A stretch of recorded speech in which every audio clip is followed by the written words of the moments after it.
What do you say, everybody? And welcome to Monday Night Quarterback here on the Bama Insider YouTube channel. And look, there is a lot going on in Alabama football. Got a great show for you tonight. We're going to talk with Clint Lamb. We'll hear from Jimmy Stein. We'll hear from Joseph Hastings. But let me remind you guys, I need you to like and subscribe. I need you to hit thumbs up. That's how you say RollTide to us tonight as we talk about the Crimson Tide as they get ready to start the 2022 season. Monday Night Quarterback is brought to you by Westgate Luxury Condominiums. It's a field goal next to Bryant-Denny Stadium. Literally, it's right next to Bryant-Denny Stadium. There are units that are available right now. You can rent them or you can buy them. Maybe you're looking for an investment. These are the creme de la creme. Great parking, game days. You got the Skygate Club on the roof. That's where we do the post-game show from. 1 to 5 bedroom units with the oversized balconies that overlook Tuscaloosa. You're right there by the Walk of Champions. You're right there by Denny Chimes. You're right there by the Strip. You're right there by the football stadium, by everything. And I'm telling you, you need to check it out. The kitchens are amazing. And so are the units. They go from 900 to 3,000 square feet. 1 to 5 bedroom units are available. Westgate Luxury Condominium. And call, check it out, tell them that we sent you. All right, let's bring on Clint Lamb as we talk about some Alabama football. What is going on, my man? How's your week been? It's been fantastic, Mick. How you been doing, brother? Dude, I'm ready for football. I know that we're getting a little bit of it right now. It's kind of like we're just starting to dip into the appetizer. 100%. Yeah. I mean, what do we? I think today was practice number 4. So yeah, we are just getting into it. A lot of stuff going on at practice, but every day we inch a little bit closer. So can't wait for football season. Yeah, it's really unbelievable to me that we're on the cusp of another football practice today. The coaches picked Alabama as the number 1 team in the country. So we bring you on and we want to kind of start to try to pick things out a little bit that maybe we need to worry about. And let's start with the biggest offensive question marks after 4 practices that you see on this football team.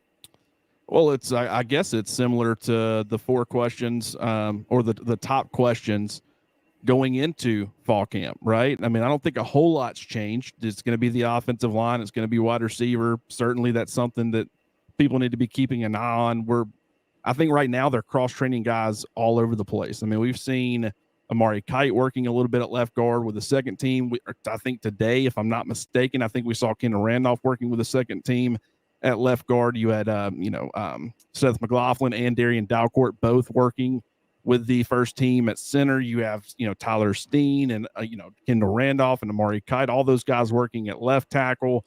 I think in the practice video today, we saw a little bit of Tyler Booker. He had spent most of the spring at right tackle. We saw him at right guard. We saw Damian George, who had been working at right guard. We saw him at right tackle. So a lot of, Eric Wolford likes to cross-train guys and make sure that everybody kind of has at least some kind of feel for how to play several, multiple offensive line positions. And I think that they're doing a good job of working their way through that. But for me, the new question mark, and to some degree, it was a question mark coming into fall camp as well. But the new question mark, now that we have, the definitive information that Cameron Latou is going to be out for a little while. We don't know how long it's going to be. It could be, for most of fall camp. It could be for all of fall camp. It could be for all of fall camp plus the Utah State game. It could carry over into the season a little bit. I mean, we don't think that's going to be the case, but it certainly could be. But tight end now becomes a question mark, right?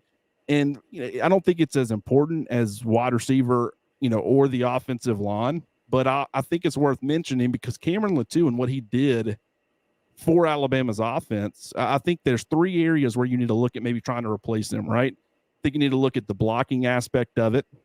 In line, I think I mentioned yesterday, just over 60% of his snaps last year were spent as an inline tight end. He certainly was an adequate blocker. I wouldn't say he's elite in that area, but he was a good blocker. But the thing about it is that not only do you need to replace that inline blocking ability, the guy who you have playing inline, if it was all about just strictly blocking and just being quality there, you throw Kendall Randolph or someone like that as a jumbo tight end, a heavy package tight end out there, and you've got your blocking taken care of.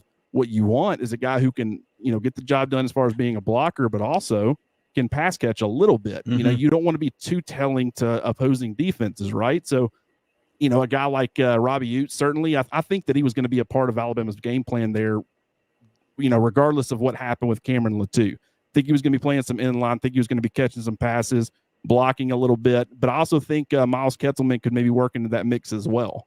The other aspect, the second one, would be pass catching, right? Obviously, which I mentioned that a little bit from the inline side of things. But, you know, Cameron Latou flexes out quite a bit. He's a big body guy. And, you know, how do you replace his pass catching ability? And Alabama could do that by replacing him with a fourth receiver. They have plenty of receivers. We talk about, you know, at least 5 or 6 guys who could be in that mix. But at the same time, the third thing that he brings to your offense that I think is a little bit more difficult to replace is the mismatch, you know, things that he creates for your offense. Being a guy who's 6'5", 245, 250 pounds, guy who can run after the catch. He provides a big-bodied option. It's just very difficult to match both the athleticism and the size of a guy like Cameron Latou. You can replace the pass catching. You can replace the inline guy. How do you replace, you know, the big-body pass catcher? And I think maybe that's an area where a guy like Amari Black could come into play. 5-star prospect according to On3. Looks a little lean, certainly needs to put on some weight, but very talented player, offers a lot of the same things that Latou does. So that would certainly be somebody that I'd be looking out for as well. But tight end is really interesting to me as we enter the second week of fall camp. Yeah, no doubt. Latou going down is a huge loss for Alabama because that was one of those areas where you thought you had it kind of sewed up. And then all of a sudden, you know, now it's wide open with this camp going on. Yeah, because the guys that you had on the roster last year, it was Cameron Latou and it was Robbie Utes. The other 4 of the 6 guys you currently have playing tight end, none of them were at Alabama. 3 true freshmen, and Miles Ketzelman, a JUCO guy. So that, you know, what do you do to replace those guys, right? I mean, and it's like I said, you've got the options. You'll have to get it from a lot of different areas. That's one thing about losing a guy like Cameron Latou. He was an adequate blocker. He could play inline, and you can flex him out, and he could be a weapon playing out wide as a big body wide receiver. I think they got to get creative and use several guys to replace all that. And they might not have an interest in replacing the mismatch, aspect of things.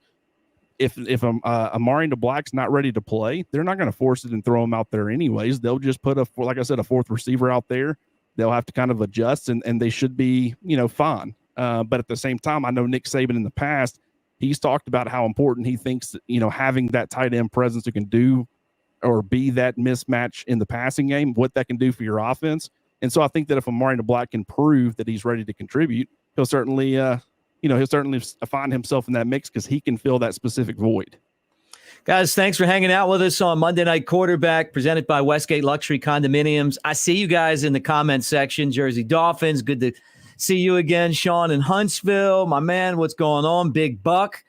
All you guys. I mean, I feel like we haven't hung out in a long time, but it is great that Hattie Mae's in the house tonight. Thank you guys for hanging out, and make sure you give Clint some love as he hangs out with us here on Monday Night Quarterback. Also, like and subscribe, hit the thumbs up as we talk Alabama football, heading into the first full week of practice, into the second week of practice, and what we got going on as we hang with Clint Lamb, first segment of Monday Night Quarterback. All right, Clint, look, Nick Saban wants to see what from his team right now? I think the first thing would be staying healthy, obviously. I mean, they had a couple of injuries coming in. It was to younger guys for the most part outside of Cameron Latou. And so the main goal has to be not only working to get better, but also maintaining health. You don't want to lose a guy right now. We've seen it in the past with a Dylan Moses type of player. Mm-hmm. It completely can change the landscape and the outlook of your season. So I think maintaining health is really important. I think creating, consistency and performance, that's something that Nick Saban talks about quite a lot. Alabama has a lot of talent, but it's a matter of performing more consistently. And I think that there are so many guys out there right now who at their best, they're ready to play, they're ready to contribute, and they can help you win football games. Are they ready to do that on a down-in, down-out basis? And that's what Alabama's looking for right now. And not only that, I think it's about, building a winning mentality. The big problem through fall camp or going into fall camp is that a lot of these players, especially the younger guys, They read articles, they get on Twitter, they see what people are saying, and everybody's singing Alabama's praises because everything seems to be lining up perfectly for them to, make another national title run. But it's not that simple. You can be good on paper.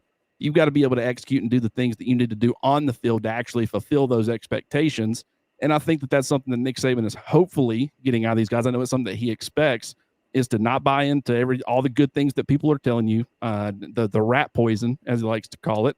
Put your head down, go to work, and work to get better every day. So this team can be really good. There's a reason that the media is hyping them up like they are. They have all the ingredients to be really good, but you've got to be able to execute, and it's about, becoming a lot more consistent in that area. Yeah, you bring up a great point. It doesn't matter what you look like on paper.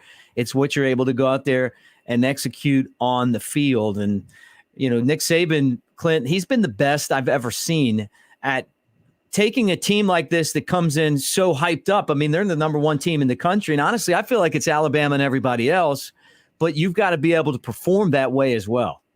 100%. Yeah. I mean, and that's it.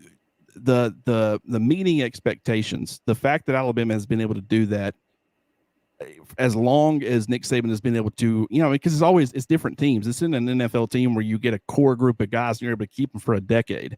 You're constantly seeing turnover. You're seeing turnover with the players, the guys on your roster. You're seeing turnover with the coaching staff. You've got to bring new guys in and kind of teach them that mentality. And I think Nick Saban has done a fantastic job because he's been the steady presence. He's been the guy that's been there the entire time, kind of keeping things trucking along. Right. And, it has been a very impressive run for him. And it's something that I would fully expect Alabama to be able to do again. It's just, some guys last year bought into their own hype a little bit. And I think Nick Saban wants to avoid that. He doesn't want people telling them how good they are. He wants them going out there and proving how good they are. Like and subscribe as you hang out with us on Monday Night Quarterback. Give us a thumbs up, and we appreciate you being here. Second episode of this football season. Clint Lamb and I'm Mick Gillispie. All right, Clint, Pete Golding, we got to hear from him once a year. We get to hear from the coordinators, right? Except maybe if you get to the national championship game. He talked about Chris Braswell. I was a little surprised by that. All these guys, these edge rushers that you have, Will Anderson Jr. and the gang, Dallas Turner. But we're talking about Chris Braswell. What do you know about this? And is he the guy that we need to be keeping up as far as a breakout star for this year when his number's called? I certainly think that it could be a breakout star for Alabama, but it's going to be on limited snaps. And I'll continue to reiterate that. I think he's a great player. I think he is, if he's not ready to contribute full time, he's close. But when you've got a guy like Will Anderson, the not only the best outside linebacker or pass rusher in the country, but the best defensive player, the best overall player, in my opinion. And then you got a guy like Dallas Turner playing opposite him, former 5-star guy, showing a lot of the same tendencies and traits, the right mentality. We expect him to take another leap this year, becoming a full-time starter from start to finish of the year.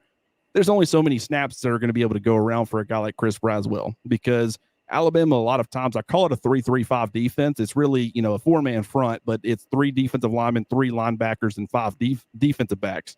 And, that one of those linebackers is going to be one of your edge guys, whether that be Will Anderson or, in certain instances, maybe a Dallas Turner. But Turner's going to be coming off the field in a lot of those packages, right? If you have 3 true defensive linemen on the field, I mean, you're already going to be ceding snaps for Dallas Turner in those situations. Do you really want him ceding more snaps to a guy like Chris Braswell? Probably not.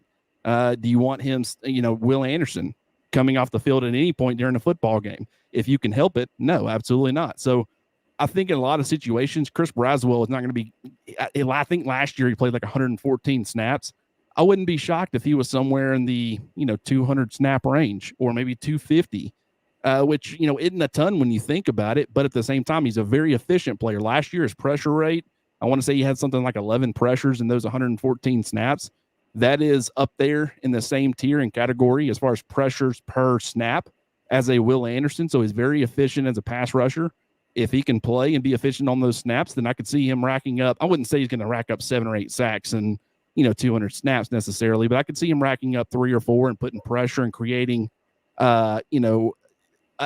making an impact on a very limited basis. But they also are going to get creative and find ways to get all 3 of those guys on the field at the same time. So I will be curious to see how they get creative and get those guys in the field, but they certainly have plenty of options.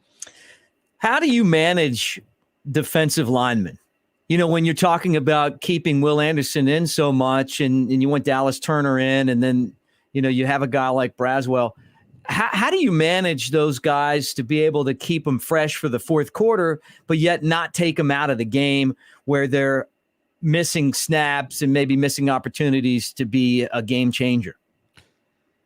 Well, I think, you know, the first thing is the player's limits, right? One thing we saw from Will Anderson last year is that he can handle a very high percentage of snaps, and he can still be just as effective, you know, in the fourth quarter as he was in the first or second quarter. And I think that that's really important. If you're seeing a guy start to drop off towards the end of games, you probably want, especially if you need him down the stretch in the fourth quarter, you want to be able to get hit, you know, at least some breaks throughout the game, allow him to kind of make sure. And Nick Saban's talked about this with a lot of the young players. It's not about what you can do once. It's about what you can do consistently. And if you're not able to give them the same amount of effort and perform at the same level in the fourth quarter than the first quarter, then they're going to figure out a way to, you know, pull back on your snaps or pull back on what they're asking you to do. So you can continue to maintain that level of play. And, you know, I think it's all dependent upon the player. Obviously, bigger defensive lineman, you can't be a Will Anderson if you're, you know, 310 pounds. You know, playing close to 90% of the snaps. That's probably just not going to happen. They probably need to be playing in the 30 to 40% at most. And Alabama does have a good stable of defensive linemen, but they do take it very situationally. No doubt about it. Well, Clint, what do you have going on this week? How can people follow you? How can they read your work? How can they check you out at On3? Obviously, Twitter is a place you can find me at Clint R. Lamb. Like to, you know, interact with people on there. But here lately, man, I've been keeping myself on the Bama Insider message boards, Talk of Champions. Been fantastic. The community over there has been wonderful. Interacting with those guys and gals and kind of, you know, just getting establishing a relationship ahead of football season. But you can certainly talk to me, interact with me on there. You can read my work at Bama Insider. And then also Jimmy, Stein, and myself have the Bama on 3 show podcast that we do from time to time as well. So a lot of different ways to find me, Mick. But, you know, I'm here. All right, brother, we appreciate you coming on, and you kind of lead into our next guest because we got Jimmy Stein all lined up. But thanks, and we'll do it again next Monday night for Monday Night QB. Absolutely. It was good talking to you, Mick. All right, take care, man. Keep up the good work. All right, as you guys hang out with us and we bring Jimmy Stein on, I want to remind all of you guys to give us a thumbs up, like, and subscribe as you hang out with us here on the Bama Insider YouTube channel.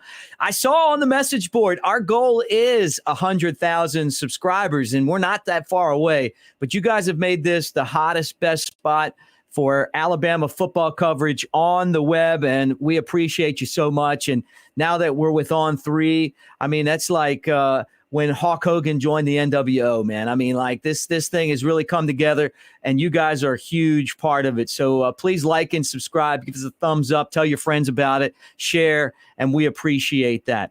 All right, let's bring on our next guest, Jimmy Stein, as we talk Alabama football and kind of what's going on around the world of the Crimson Tide. Jimmy, welcome on to the show, man. How you doing? Hey, I'm doing great, Mick. Thanks for having me back on. Just awesome to be talking about actual practice after the long summer. Yeah, look, that's where I'm going to right away. We've got 4 practices in. What have you learned so far through 4 Alabama practices? Well, first of all, the team's in great shape. That might be something we say every year, but for real, I mean, I think Jaheim Otis is a great example of that. Nick Saban referred to it in a press conference that with the work that Amy Bragg does in the nutrition world, with the work David Ballou and his staff do in strength and conditioning, and it all working together. Coach Saban himself said, really, we don't have any weight problems on the team. I can't remember Coach ever saying anything like that. And then when you watch the video and the photos, it just backs it up. Even the young players seem to be in great shape. So I think that's the first thing that stands out to me in terms of what we learned. Second is just the injury situation. We don't get a lot of good intel over the summer on, you know, who's banged up a little bit. And now we know who's missing, who's only able to practice a little bit and even have a starting tight end like Cam Latu. You know, they haven't said he's questionable for the first game. Coach Saban's indicated he's going to be back soon. But Latu is a starter, and he's obviously not out there practicing with the other tight ends.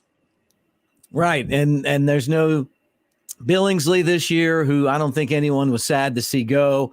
And then coming into the season, I thought everyone kind of felt like, hey, Latu's your guy. You're not really worried about it. But now all of a sudden, we don't think he's going to be hurt that long. But what if he is? Then what happens? Right. And it would be bad. I mean, the weird thing about injuries, Mick, is it's where it happens. It's not necessarily who it happens to. As crazy as it sounds, and I'm knocking on all the wood I can find in this hotel room in New Orleans.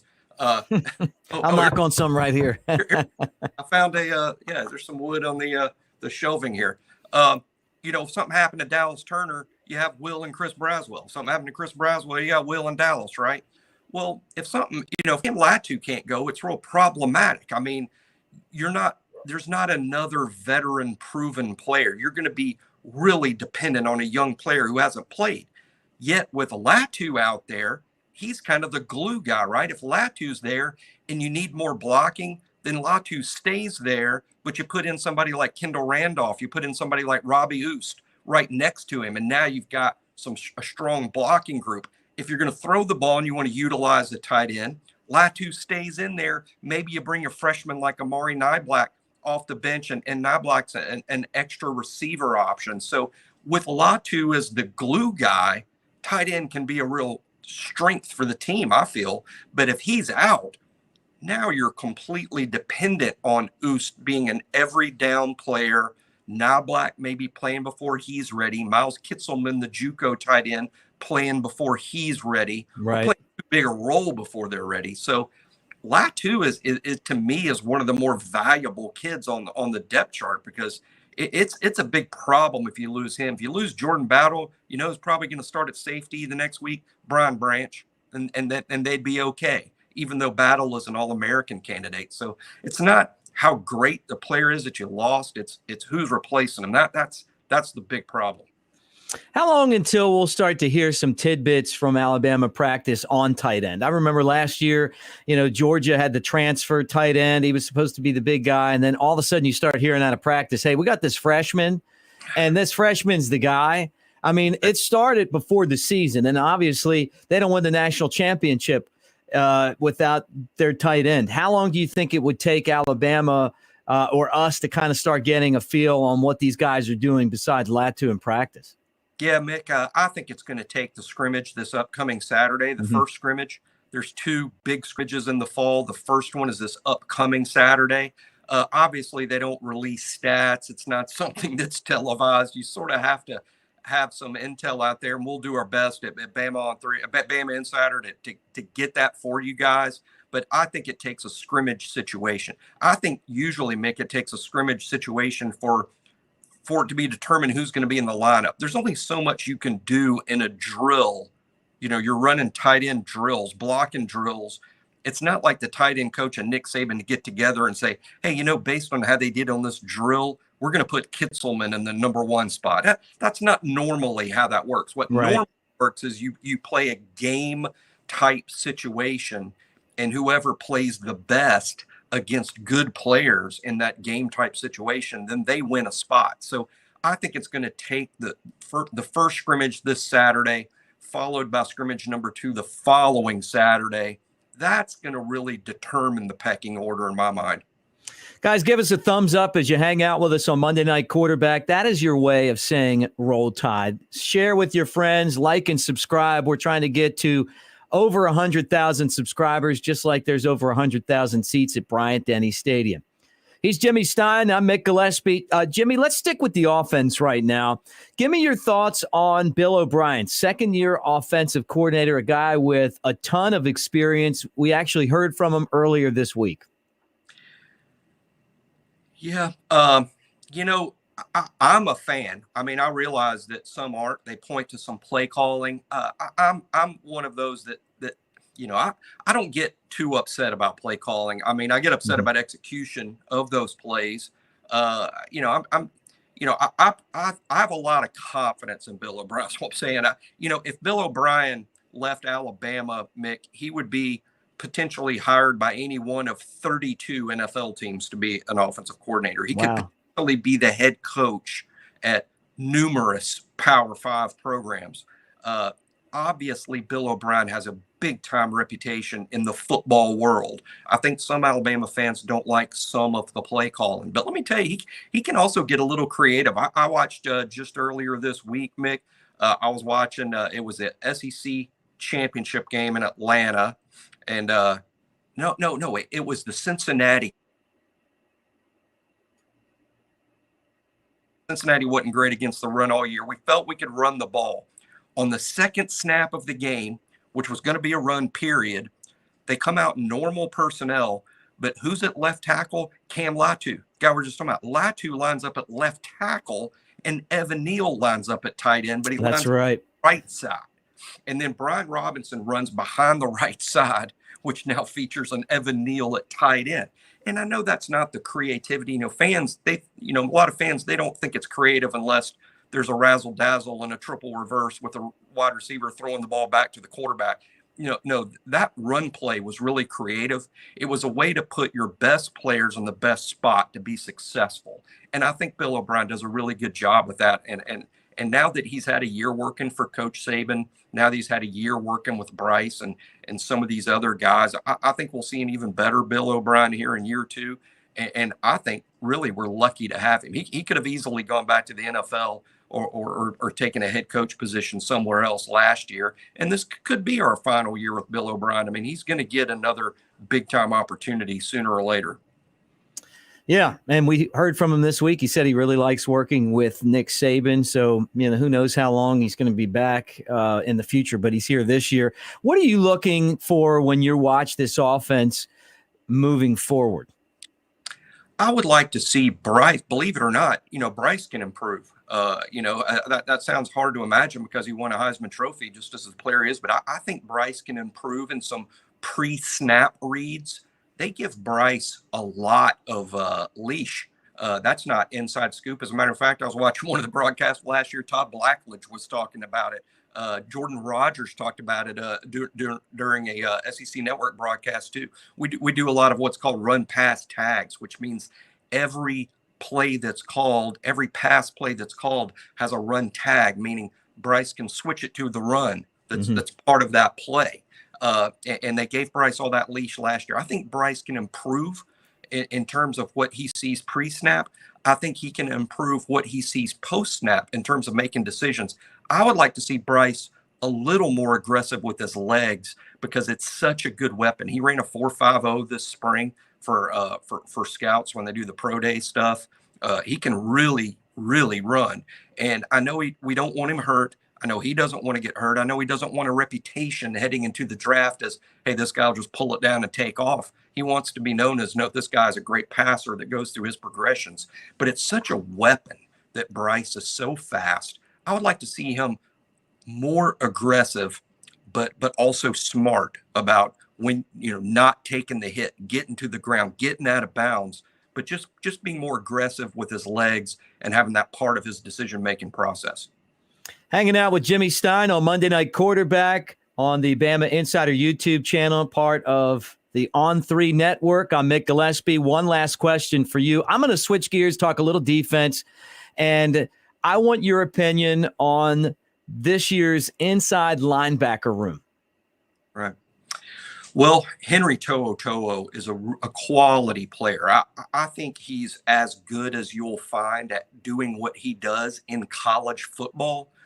And by that, I mean, the Mike is the quarterback of the front seven. He's really the quarterback of the defense. And those responsibilities are big, and not everyone does it well. From what we hear, Henry is excellent in that role. He's very good at getting everybody lined up right. He's a leader. We would be raving about Henry's leadership abilities if he wasn't overshadowed by number 31, who we talk about all the time as a leader. And number 9, Jordan Bowles, an excellent leader too. But Henry's a great leader. He's a great line caller. He's a good player. Probably needs to be a little more physical. Like to see him be a little bit better tackler, smarter angles to the ball carrier. But he's a very, very good player but the intangibles are off the charts with him. And we're very lucky to have him return to school. Most kids that are as good as he is, they go to the NFL, even if they're not going to be first round picks, because I think Henry probably would have been a day 2 pick last year. At worst, he may be a day 2 pick again this year, because I think a lot of the knocks on him at the next level is going to be about his size, and there's only so much you can do about that, in a year. So I think Henry's really good, and Henry's so good at the intangible stuff. Whoever lines up next to him, I think it'll be Jalen Moody, benefits from that, because Henry will always have that guy in the right spot. That's half the battle right there, is being lined up in the right spot, knowing your assignment. And that's where Henry does so much good there. Jalen Moody, though, is a 5th-year player. He knows it pretty well. He's got to be more consistent, but he brings something to the table that Henry lacks a little bit. That's that physicality in the run, in the tackle box against the run. And I think Moody and Henry can be a really good team that way. So that's what I think will happen. But Deontay Lawson is such a superstar athlete. It's not going to shock me if Lawson athleticism. So it'll be an interesting battle between Lawson and Moody. But I think it'll primarily be Moody all year myself, Mick. All right, Jimmy, great stuff. How can people keep track of what you're doing on 3 and maybe check you out at QB_country on Twitter? What you got going on this week? Well, what I would like people to do, Mick, that are listening to this, is join Bama Insider and come talk to me on the message board. The message board moves like crazy now. And let me tell you, that's my primary function there. It's what I enjoy doing the most, is talking to fans, answering questions all day. I mean, I'll do it all day. I'm on that board for hours every day, answering questions, making comments, starting conversations. And there's nothing I enjoy more than talking about it with fans. I learn stuff myself. I hope people learn some things from me too.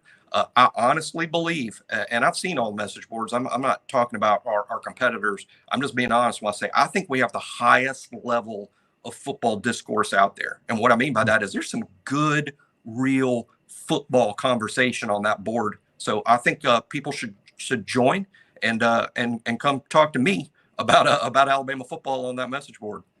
Sounds like a great idea, Jimmy. Thanks for joining us this week. Let's do it again next week, my friend. You got it, Mick. All right, that's Jimmy Stein talking Alabama here on the Bama Insider YouTube channel and on Monday Night Quarterback. All right, before we bring on our next guest, let me remind you guys, thumbs up, subscribe, like, as we talk Alabama football like we do every Monday night and as we do every single day. We got everything for you. I'm talking about Nick Saban press conferences, when the players talk, game days. We have a post-game show. We got any kind of news that's going on. We got recruiting with 2 of the best in the business, Andrew Bone and my next guest, Joseph Hastings. And we just appreciate you guys being a part of everything we're doing. And also, let me remind you that Monday Night Quarterback's brought to you by Westgate Luxury Condominiums, a field goal or less away from Bryant-Denny Stadium. And definitely something for you to check out. All right, let's bring him on. First time joining us on Monday Night QB, Joseph Hastings. He does the recruiting. What's up, my man? Mick, thank you so much for having me on tonight. How you doing? Hey, look, I'm as excited as you are just to be able to talk some Alabama football. For the folks that are meeting you for the first time, tell them about your role right here on 3.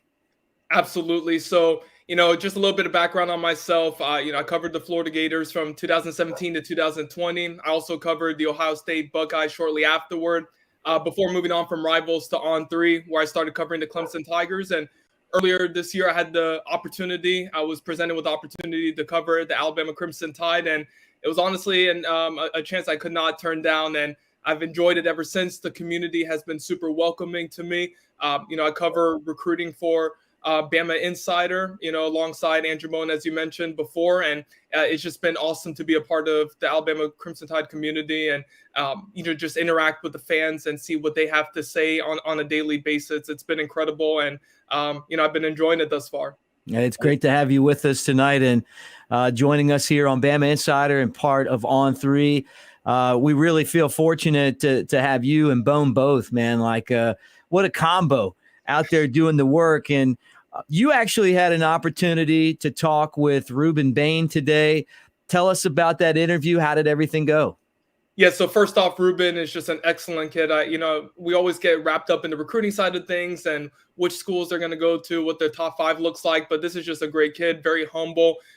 Talked with him for about an hour. A lot of it was off the record, just, talking about his life, how everything's going. And, the 4-star prospect on the field, 4-star, 5-star prospect off the field, just really great character. But the conversation itself went really well. We talked about Alabama for a good chunk of it, obviously.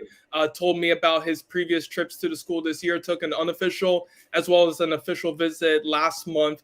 Enjoyed his time there. It keeps up in contact with the coaching staff on the regular basis. Freddie Roach is doing a tremendous job here, connecting not only with him, but with his father as well.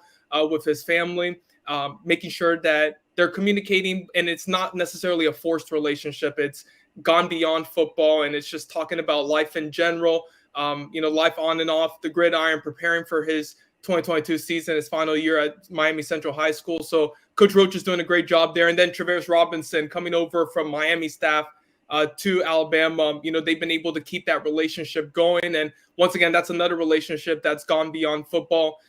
He talked weekly with Coach Saban after taking his official visit the final weekend of June. Contact between those two have kind of died down just a little bit, with fall camp for both of them starting up. So, Ruben's really high on Alabama. Says that he intends on taking multiple trips to the school this season, which is pretty significant. He's based down there in South Florida, has a pretty hectic schedule with his 2022 season, but told me that he intends on making it out there more than one time. And those would be on his own dime, as he used that paid official visit. So the vibe I got is, look, Miami's going to be tough to beat. Obviously, they're in Miami, Florida.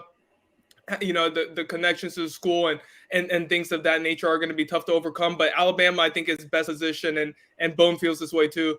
Alabama's best position out of the non-Miami schools to land his commitment. So just a really great conversation with him. Doesn't seem like he's going to be committing anytime soon. So, the Crimson Tide definitely have a real shot here. Yeah, the recruiting prediction machine has Miami 91.1%, Bama 1.8%. When you look at that, what comes to mind after talking to him? Yeah, I would probably say it's more so Miami 75, Alabama 25. I think the Crimson Tide really do have a shot here, even though, Miami has everything kind of going in its favor, not only because of the location, proximity to home, but also because of how well they've been recruiting on the trail in this cycle. But, Alabama's just been pressing all of the right buttons here. And, with the misses that with the miss that they had with Peter Woods, back on July 8th, and potentially missing out on Kelby Collins on Saturday if he ends up going to Florida or Georgia, that's going to put some pressure on them to land a guy like a Rueben Bain, a guy like a Jordan Renaud out of Texas. So, I think it's all going to depend on kind of what happens, with defensive line recruiting. But, Rueben is definitely somebody that I can envision in this class. And I'm really interested to see if he does end up taking more than one trip to Alabama. And what those visits will be, specifically the Texas A&M game. That's going to be potentially a really big recruiting weekend for Alabama. Guys, give us a thumbs up. We're talking recruiting with Joseph Hastings right here on the Bama Insider YouTube channel. This is part of the On3 Network and this Monday Night Quarterback, brought to you by Westgate Luxury Condominiums. We appreciate all of you guys for being here with us tonight. You love recruiting. We got the guy on here that's telling you all about it. Thumbs up, subscribe, and share. Let everybody know that you're here with us tonight. And you have made this the site to go for anything. And we appreciate you more than you guys know. We love you guys. All right. You talked about Bain and this class, this 2023 class. When you break it down, the success that Alabama's had in their 2023 class is, in your opinion? Look, Alabama has the number one recruiting class on the 2023 On3 consensus. Of course, fans aren't going to be necessarily happy that Peter Woods committed to Clemson and that Kelby Collins may potentially head out the state. Look, as much as that's going to be a potentially a sting if they're unable to sign those two prospects, look who they were able to land. And it starts at the top of the page, Caleb Downs. The Georgia Bulldogs just won their first national championship in over 40 years. Downs resides just about an hour away from Athens. Seemed like a Georgia lean for a good portion of his recruitment up until recent months. and Alabama was able to lure him out of the Peach State. Not only did they get him on board, but they also got Justice Haynes, a Georgia Bulldogs legacy running back. Georgia seemed to have all the momentum with those two prospects. They're in-state kids. They just won the national championship. All of that going in their favor. Yet Alabama was able to land them. And now on the flip side of things, you would think that Alabama has all the momentum with a Peter Woods, with a Kelby Collins, both of whom growing up as fans of Alabama, residing, and once again, roughly about an hour away from campus. Yet they're potentially considering, leaving the state at the next level. So this is a class where I'm referring to it as the DMA class. Don't make assumptions, because there's just a lot of crazy stuff happening, especially with name, image, and likeness playing such a big factor. The hometown ties or the in-state ties that you think would traditionally win you battles in recent classes or previous cycles aren't necessarily being the benefit that you would imagine. So look, Alabama has Eli Holstein, one of the top players in Louisiana. They have Richard Young, one of the top players in Florida. So yes, they may lose a couple of in-state guys if Woods and Collins do end up signing elsewhere, but I think what they've been able to do in different states has been nothing short of spectacular, and it shows by that number 1 ranking. Talking recruiting with Joseph Hastings right here on Monday Night Quarterback. Like, subscribe, give us a thumbs up as we talk to you here on the YouTube channel and part of the On3 network. All right. I love listening to this because I'm learning a lot myself, right? Mm-hmm. And I have been into this recruiting thing for a long time. When Alabama started winning the recruiting battles, they started winning the national championships. And I think all of our viewers know how important this is. What are you watching this week in terms of recruiting? Are there any commitments that are coming up? Are there any battles that are taking place? Give us some cliff notes here to lead us into what we should expect to see. Yes, so Miles McVay, 4-star offensive lineman out of East St. Louis, Illinois, is going to be announcing his commitment on Thursday. He's got a top 6 in place. Alabama is one of those programs. I expect the Crimson Tide to come out on top. They've been really consistent throughout his recruiting process, getting him on campus multiple times. This year, he got him on campus for the cookout on July 30th, which was really important, especially since he was supposed to visit Texas the day before on top of that Alabama visit, but that trip to Austin didn't materialize. I think everything is trending for Alabama right now, and it's evidenced by the On3 recruiting prediction machine, 84.2%. I think it should be a little bit higher. I feel really good about Alabama's chances there. Obviously, as I mentioned before, it's the don't make assumptions class. There's a lot going on at play, and there's been some smoke around Oregon, at certain times, and even Missouri, them potentially making a play for him. But I think Alabama's been the most consistent here, kind of similar to the Olaus Alanin recruitment. They just stayed the course, and I think they'll be rewarded with his commitment on Thursday. And then Kelby Collins, someone we mentioned before out of Gardendale, Alabama, top 10 defensive lineman in the 2023 class. He's going to be announcing his commitment on Saturday. We don't know the time for that just yet. Should know soon. But the main players in his recruitment are Florida, Georgia, Alabama. He's also got South Carolina and Oklahoma in his top 5, but he didn't take an official visit to Oklahoma, and South Carolina is just kind of on the outside looking in. So Alabama, Georgia, Florida are on the programs to pay attention to. And the recruiting prediction machine says 89.9% for Alabama. That's definitely not indicative of what we're hearing now. The reason why that's the case is just because there hasn't been a prediction in for Florida, but Florida has been trending. They got him on campus last week. Collins didn't take the 2 visits to Alabama that he had previously intended on taking. He got to Florida's campus a couple weeks ago before the August dead period began. So, Florida's the program trending there. We'll see. I'm not ready to make a definitive prediction just yet. I kind of want to wait it out a couple of days and see where he ultimately ends up going. And this isn't like the Peter Woods recruitment where we knew for a couple of weeks that the momentum was really starting to build for Clemson the past 2 or 3 weeks. This has kind of changed in recent days, and it could potentially change over the next few days until he commits on Saturday. So that's one we'll be paying close attention to. And also, look, there's a lot of high school season starting around the corner in a few days, in a week or 2 weeks. You never know which recruit may decide to make his commitment, because we've been seeing that a lot throughout the summer, just wanting to get it out the way before their season start. I think there could be a surprise one that, maybe isn't revealed just yet. That could potentially happen. But those are the 2 we're paying attention to this week. Let me ask you one quick follow-up. The Joseph Hastings recruiting machine, what do you think he's going to do? With Kelby Collins? Yes. That's tough. Give me the breakdown. Alabama and Florida. What do you got at that?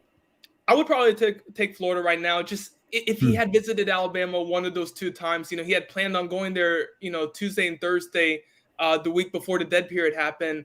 If he had made one of those trips, I'd feel a little bit more confident. But him not doing that, him not taking an official visit, kind of similar to Peter Woods, not having taken an official visit to Alabama beforehand, that's pretty concerning. But this is one that's going to be, I think it's going to be back and forth. I think you're going to probably hear some Georgia smoke, some Alabama smoke, some Florida smoke. So as of right now, once again, not the Joseph Hastings recruiting prediction machine can change.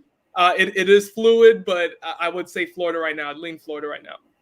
Hey, Joseph, a lot of fun hanging out with you tonight. How can people follow you? How can people read your work? How can they catch up with you? Yeah, so y'all can go on my Twitter, which is right there, trying to point down, at Joseph A. Hastings.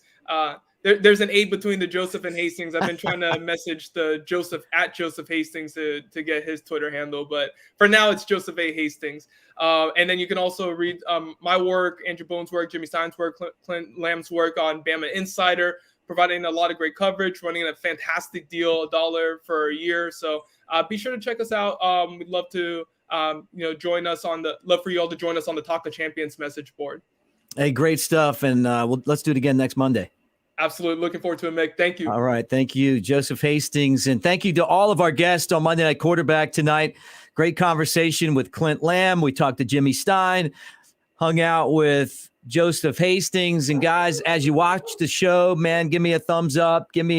That's a way to say roll tide. That's a high five for enjoying what we did tonight. Like and subscribe. All of us that do this, Chris Daughtry behind the scenes, Trey Yanity, of course, Andrew Bone and Kyle Henderson. We appreciate all you guys so much for being a part of Bama Insider. And now that we're at On 3, hey, that's like we just got Nick Saban as head coach. We got a lot going on, and we appreciate you guys being a part of it. And let me tell you that Monday Night Quarterback is brought to you by Westgate Luxury Condominiums. Game days, you see us on the roof, the Skygate Club. We talk to you right after the football game. And in the background, there it is, Bryant-Denny Stadium, because it's right next to Bryant-Denny Stadium. It's a Will Reichert field goal or less from maybe an extra point away from Bryant-Denny Stadium. It's right there. You're talking about 1 to 5 bedroom units that go from 900 to 3,000 square feet. You got the amazing kitchens with the awesome appliances, Sub-Zero and Wolf appliances in there. Those are the best that it gets. And trust me, I've been in there, and it's like you just walk in and you feel like you're in luxury. You got the great parking underneath. They're available to rent, or if you're looking for an investment, maybe you're coming to college, you got a kid that's coming to college, or you just want an investment, check it out and see for yourself. But I promise you, you're not going to find a better location right there by the stadium, right there by Denny Chimes, the Walk of Champions, the Strip. And we appreciate them being a big part of the show. So I'm Mick Gillispie. Thanks for watching Monday Night Quarterback. Don't forget, we're going to have coverage of Alabama football as we go through this week's practices, as we get to the scrimmage on Saturday, as this roster builds out. And we're going to have it for you each and every day, press conferences and all, right here on the Bama Insider YouTube channel. Roll Tide, everybody. Thanks for watching. We'll talk to you soon.